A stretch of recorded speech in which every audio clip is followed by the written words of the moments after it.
Philips is laying off 5% of its workforce in the US and Netherlands.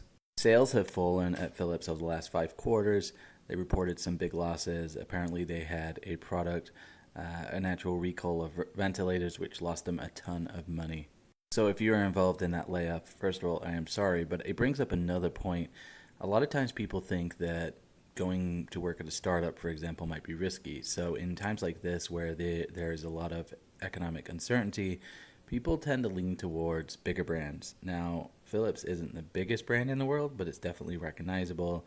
They've been around for a long time. I mean, 4,000 jobs being cut and that only being 5% of the workforce speaks to how big the company is.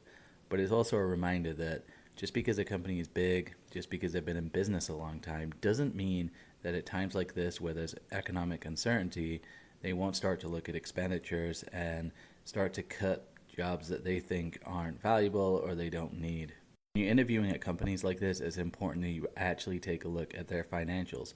Anyone who interviewed there in the last 6 months could have seen that the sales were on a decline. Anytime that sales are going down at a company for over a year, that's never a good sign. And especially as we go into this unknown time with the economy and the potential recession, you're going to want to take a look at the companies you're interviewing for. Then you want to look at the markets that they're in. Like, is this actually a strong market?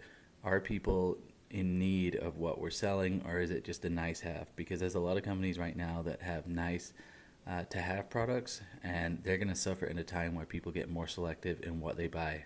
Alright guys, if you want to check out past news articles, you can. I'm attaching this video to the playlist. I'd love to hear your comments on this and any questions you have when it comes to trying to find companies that are going to be more stable over the next 18 months or so.